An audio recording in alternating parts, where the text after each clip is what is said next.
Hello and welcome to the Might and Magic 6, The Mandate of Heaven Let's Play. This game was sort of special to me because I grew up on it, and it was one of those games that sort of stuck in my mind. And I played it several times over a couple of years since it was one of the few games I had, at least at the time, and it was entertaining enough and, well, rather open enough that I could just play it over and over again and discover every last corner of the game. This game is both fun and laughable. It is incredibly incoherent in everything that it's trying to say. It's just this giant mishmash. It's like they didn't set out to actually have a path or anything to do. They just took a bunch of quests and different things that they would like to do and just piled it into this massive pile and just mashed it together and didn't really try to have any sort of flow in it. It really doesn't have so much of a flow as areas you don't want to go to when you're low level. So you end up basically just walking around trying to do whatever to make money and get experience. This game is mixed between first-person shooter and role-playing game.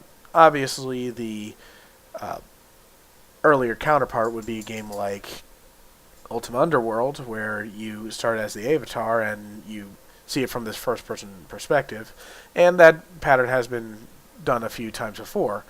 Here, of course, it's extraordinarily awkward because you're still one person, one camera, and all that, but for some reason you're four characters. And thus it's kind of weird, why would the four characters be standing in the same place?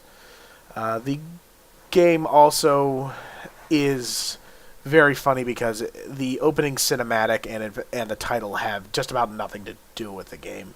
It is called The Mandate of Heaven, which implies some sort of deity intervention, but really, everything here is very mundane. It's very day-to-day sort of thing. You're just a bunch of adventurers who go out and basically say, I'm going to make a bunch of money.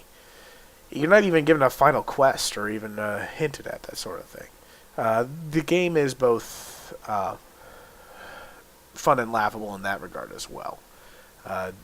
So I'm just going to be going through and trying to do some of the major points of this game. In fact, I could probably do this ad infinitum in order to get every corner of this game, but I'm going to try to spice it up with some commentary and show you some of the finer points of the game and point out just some of the more comical things that nowadays just would not fly. And so we begin with Might and Magic 6: The Mandate of Heaven. Starting with a new game, I'm just going to do the introduction here so that you get a feeling for the game.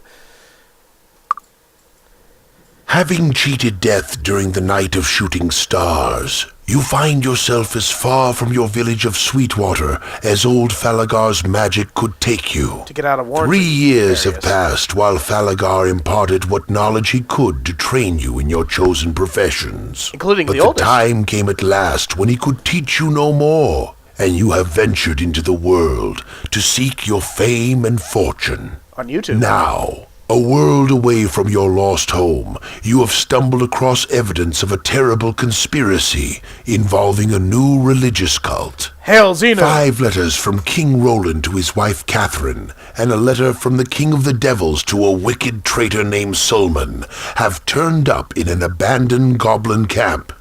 Your fate seems inextricably bound to these letters and that awful night, and your role in the events to come may be larger than anyone could imagine.